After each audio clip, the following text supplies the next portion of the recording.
Hey guys, Ben from BU Health Studios. Hope you're all well. So this is one of my 4 foundations, 4 benchmarks of how to get your body to get healthier, change shape, feel a bit stronger, lower your pain. Anything that you need to do with your body, these are my foundations for, well, just getting you started.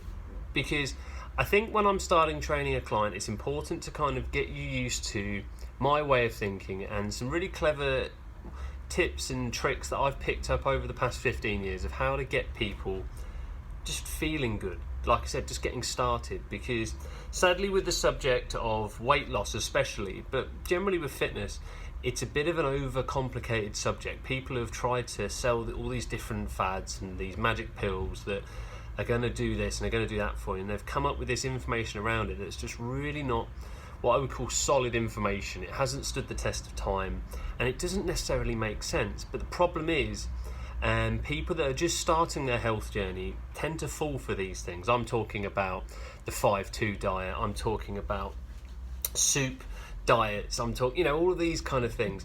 They all have their place, but the trouble is, if it's not backed up with these foundations that I'm giving you in these 4 videos, and if you haven't seen the other videos on movement, nutrition, obviously sleep, the one you're watching now, and I can't even remember what the 4th one is, but I encourage you to look into them. And if you're just starting personal training with myself, you should have all of them. But the thing I want you to start off with thinking with your sleep is it's a seriously underestimated key to health.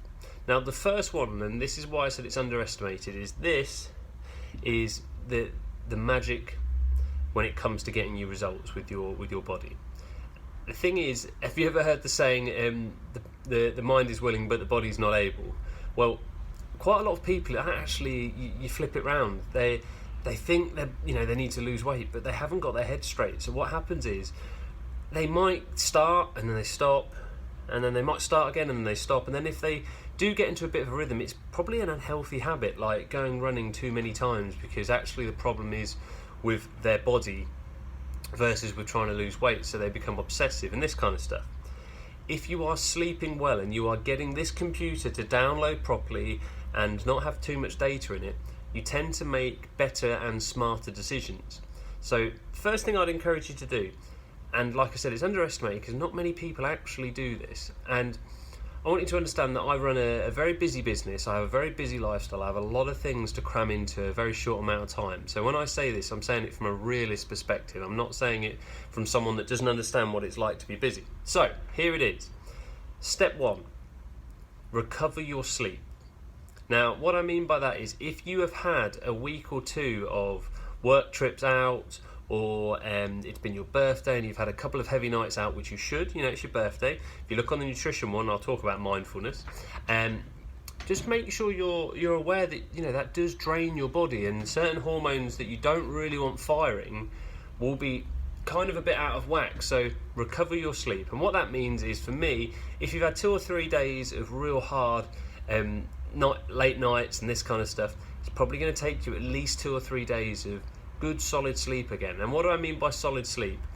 Okay, so here are my foundations of a good solid sleep. Firstly, you should be going to sleep in a relaxed state. Now that might take you going on YouTube and pulling up some meditation music, and just leave it on, and it'll gradually turn off after about 15-20 minutes. Obviously if you choose one that's 3 hours, it will go for 3 hours, but you know what I mean. So making sure your body's in a relaxed state. But then when you sleep, it should be a solid night's sleep where you dream, and when you wake up in the morning, you feel refreshed.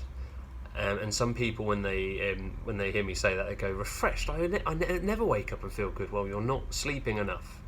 You've got to take some time and go, do you know what? I need to probably get 2 or 3 nights sleep where I feel better. When you've woken up feeling refreshed, those dreams that you're having, you should be able to remember a little bit of them. Obviously, you might not be able to do it word for word, but if you've dreamt, your brain's gone into the type of sleep that you need in order for this to start to recover, and being able to remember it means that you've fully downloaded. And then the final thing is pattern. When you're sleeping, your sleep pattern and your brain activity looks like this.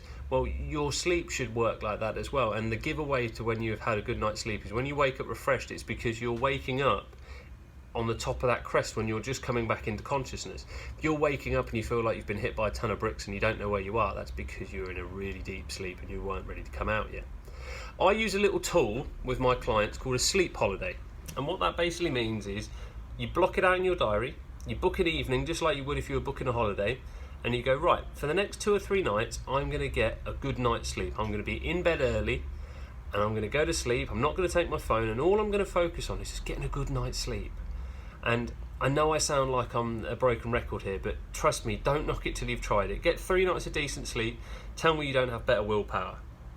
Now, the final things with this. If you are watching this video and you're trying to lose weight, again, this is a massively underestimated thing. When you are asleep, you burn the most fat, you lose the most weight when you're asleep, because it's the longest period that you're most likely to go without eating. If you're asleep for 6 hours, there's 6 hours that you're not eating, so this is where your body starts to digest here. So if you've ever woken up and felt slim, and that's because when you're asleep, your body is digesting all that food that you've eaten throughout the day. Also, your body is, your insulin is resting, and it's been proven that basically when insulin isn't through the roof, that's when you're most likely to be losing weight. It's the right time for your body to be burning fat. So again, if you're sleeping enough, you're more likely to lose weight. And then the final one, and I'd like you to think about with this, is what effect it's having on your health. A lot of us just kind of tough it out and have a cup of coffee or have a cup of tea to wake us up. The thing is, maybe you're not running on all of the capacity, your full potential that you could be running on. So here's another little tip that I'll tell you. Book that sleep holiday, and on those sleep holiday days, I know it will give you a headache, but that's where your friend Mr. Water comes in, and a little bit of willpower, which you will have because you've slept. Cut out that caffeine. Everything has to be caffeine free for those 2 or 3 days. Get your body reset, and then once you've had those sleep days and you've reset your body and you're aware of how you're feeling, a coffee once or twice a week isn't going to hurt, but making sure that you're letting your body be the best version of itself it can be. So they're my thoughts. I hope that helps break everything down. Like I said, make sure you go back and watch all the other videos, and I look forward to speaking to you soon. Ben from BU Health Studios signing out.